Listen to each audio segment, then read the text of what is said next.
Good morning class. So students, अभी हमारी exercise 2.7 complete हुई है। Then next will 2.8।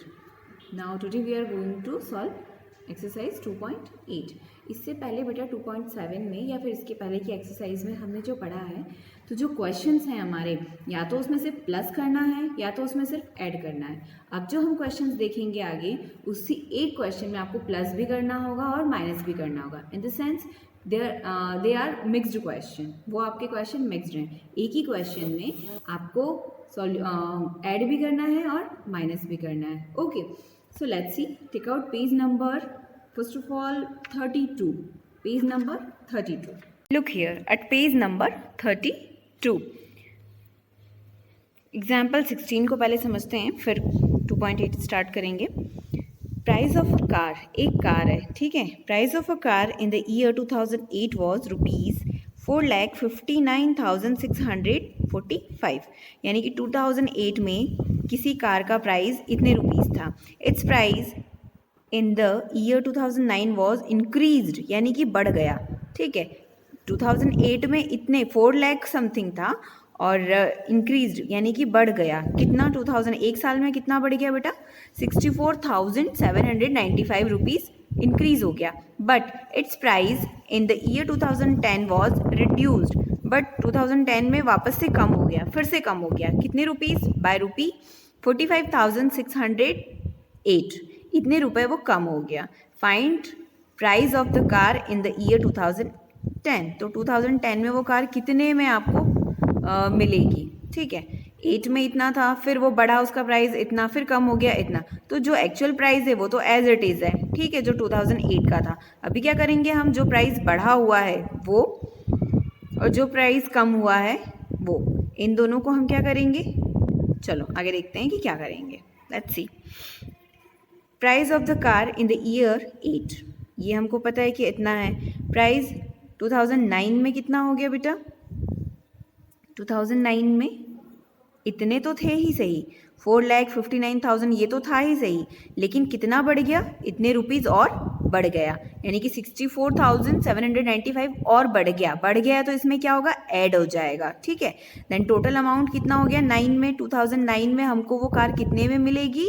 5,24,440 में वो कार आपको मिलेगी अब, ठीक है। अब हमसे क्या पूछ रहे हैं कि 10 में बताओ कि 10 में कितने में मिलेगी। 10 में कम हो गया ना, रिड्यूस हो गया उसका प्राइस इतने rupees. Now price of the car in the year 2010, तो 9 में वो कार मुझे इतने रुपीज़ में मिल रही है, ठीक है। तो 10 में जब कम हो गया उसका प्राइस, तो जितना प्राइस कम हुआ है वो हमने क्या किया? माइनस कर दिया। तो 2009 के प्राइस में से आपने जो प्राइस कम हुआ है उसको आपने क्या किया? माइनस कर दिया। Then we get actual price of car in 2010. Hence price of the car in the year 2010 is rupees 4,78,832. Okay. तो इस क्वेश्चन में आपने क्या देखा बेटा? इस क्वेश्चन में हमने देखा कि हमने प्लस भी किया और माइनस भी किया। जो प्राइस बढ़ा है, पहले कोई चॉकलेट आपको 5 रुपीज़ में मिल रही है, ठीक है, फिर कुछ टाइम बाद 2 रुपये और बढ़ गए उस पर, तो फिर कैसे? अभी उसका प्राइस कितना होगा उस चॉकलेट का? पहले 5 की तो मिल रही थी, वो 5 रुपीज़ की मिल रही थी, अभी 2 रुपये और बढ़ गए उस पर। तो टोटल करेंगे ना हम कि अब वो चॉकलेट हमें 7 रुपीज़ में मिलेगी। तो वैसे ही अब वो चॉकलेट हमें 7 रुपीज़ में मिलेगी। फिर क्या हुआ? फिर कुछ टाइम बाद क्या हुआ? वो 7 रुपीज़ की चॉकलेट जो मिल रही थी उसमें क्या हुआ? 1 रुपये और कम हो गए। अब वो 1 रुपये कम हो गए, तो कम हुए तो क्या किया हमने? 7 में से 1 को माइनस किया, तो अब वो चॉकलेट कितने में मिल रही है हमें? 6 रुपीज़ में, ठीक है। तो यही करना है हमें यहाँ पे। ओके, इस क्वेश्चन में हमने यही किया। Let's see the next one, exercise 2.8। First question, the population of a city is 3,62,105। इतना एक सिटी का पॉपुलेशन है, यानी कि इतने लोग वहाँ पे रहते हैं, ठीक है। Out of them 1,46,368 are man. इतने क्या है? मैन है, यानी कि आदमी है। देन 1,27,858 क्या है? वुमेन है, लेडीज़ हैं, फीमेल्स हैं, okay. And the remaining are children, बाकी जो बचे वो क्या हैं? बच्चे हैं। Then find the number so remaining जो है बेटा वो चिल्ड्रन है. So find the number of children in the city. तो बच्चे कितने हैं ये पता करना है. टोटल इतना है आपके पास, इतने मैन हैं, इतने फीमेल हैं, ठीक है. और बाकी जो बचे वो बच्चे हैं. तो बच्चे कैसे फाइंड आउट करेंगे हम? Find the number of children. Then total ये है. फिर आप मैन और वुमेन को जब ऐड कर दोगे, जैसा कि हमने यहाँ किया था, जो बढ़ा हुआ प्राइस था वो हमने ऐड किया था, ठीक है. तो यहाँ पे मैन और वुमेन के नंबर को जब आप ऐड कर दोगे, फिर आप क्या करोगे? टोटल में से माइनस कर दोगे. देन आपको चिल्ड्रन, नंबर ऑफ चिल्ड्रन पता चल जाएगा. देखते हैं कि कैसे करना है. This is our exercise 2.8 solution. Population of a city. Total population city की कितनी है बेटा? 3,62,105. नंबर ऑफ मैन, मैन कितने हैं? आदमी इतने हैं. औरत यानी कि फीमेल्स इतनी हैं.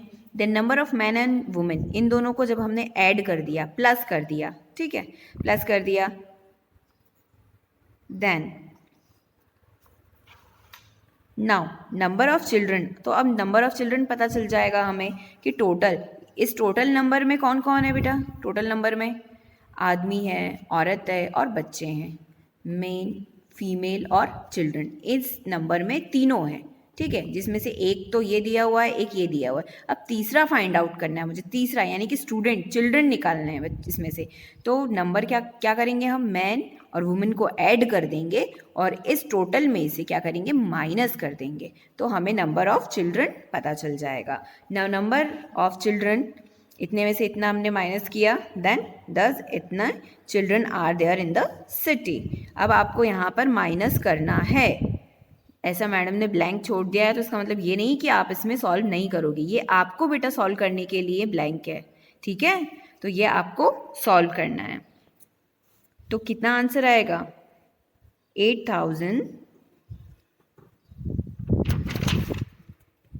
87,879 children are there in the city. Okay, now come to the next one. Second question. A man invested rupees इतना in business for 2 years. एक व्यक्ति है, एक इंसान है, ठीक है. उसने क्या किया है कि अपने बिजनेस में इन्वेस्ट करना, मतलब लगाना, पैसे लगाना. एक व्यापार कर रहा है, एक बिजनेस कर रहा है, ठीक है. उसमें उसने इतने रुपीस लगाए. देन इतने रुपीस लगाए कितने साल के लिए? 2 साल के लिए. 25,65,950 रुपीज़ उसने अपने बिजनेस में 2 साल के लिए लगाए. In the first year he got a profit. और पहले साल उसको प्रॉफिट हुआ, यानी कि उसको, और प्रॉफिट मीन्स लाभ हुआ उसको, ठीक है. प्रॉफिट कितना हुआ उसको? 5,20,785 रुपीज़ उसको प्रॉफिट हुए, यानी कि इतना का उसको फ़ायदा हुआ, ठीक है. Now in the second year he faced a loss. और दूसरे ही साल क्या हुआ? उसको लॉस हो गया. दूसरे साल, पहले साल तो उसने प्रॉफिट कमाया अच्छे से, दूसरे साल उसको क्या हो गया? लॉस हो गया. कितने रुपीज़ का हुआ? 95,000 का.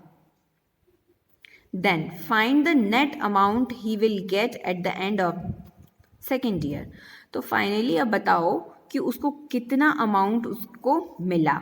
पहली बार में क्या हुआ? इतना प्रॉफिट हुआ, देन इतना लॉस हो गया. तो अब लास्ट में बताओ 2 साल बाद कि उसके पास अब कितने रुपए हैं, कितने रुपीज़ हैं अब उसके पास. तो हमें सीधे सीधे दिखाई दे रहा है कि यहाँ पे प्लस भी होना है और माइनस भी होना है. तो कैसे, कब, कहाँ होना है, लेट्स सी. देख लेते हैं एक बार.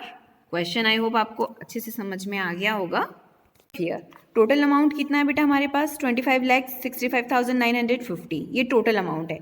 तो ये सब लिखना है, जो ये लिख रहे हैं ना बेटा हम, ये क्वेश्चन में से ही लिख रहे हैं, आपको गिवन है. बस आपको नंबर के आगे जो भी लाइन लिखी हुई है उसको पढ़ के और समझ के लिखना है कि ये लाइन इस अमाउंट के लिए लिखी है. तो ये लिखना बहुत ईजी है.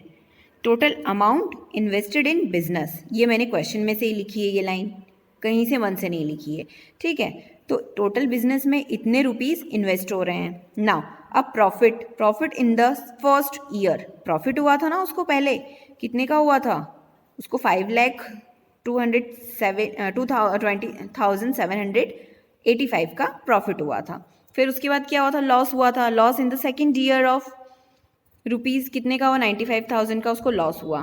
Then net profit loss in 2 years. Then total क्या हुआ उसके साथ, लॉस या प्रॉफिट जो भी है. तो कैसे सो 52 जो हमें प्रॉफिट हुआ है उतने में से जब मैं लॉस माइनस कर दूंगी, ठीक है, तो मेरे पास जो पैसे रिमेनिंग है, जो रुपीस बचे हुए हैं वो मिल जाएंगे मुझे। तो प्रॉफिट में से लॉस को माइनस कर दिया, देन मेरे पास ये आंसर आएगा। वो आंसर आप फाइंड आउट करोगे माइनस करके, ठीक है। तो ये तो प्रॉफिट था और ये लॉस था। इतने का मुझे प्रॉफिट हुआ था और इतने का लॉस हुआ।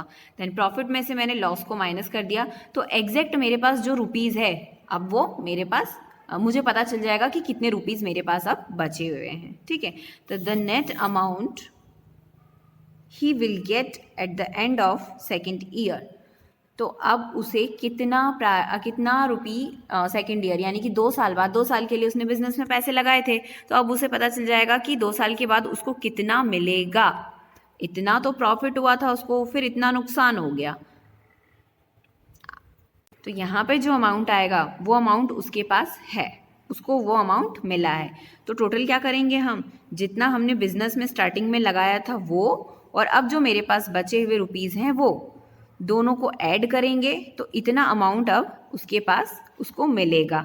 दस ही विल गेट ₹29,91,735। 29 देखो, और उसने बेटा लगाया कितना था बिजनेस में, कितना इन्वेस्ट किया था उसने, 25 लगाया था उसने, याद है, दिख रहा है ना, 25 लगभग अप्रॉक्स 25 लाख लगाया था। फिर उसको आउटपुट कितना मिला, यानी कि बाद में उसको प्रॉफिट 2 साल बाद कितना मिला, समथिंग 29 लाख।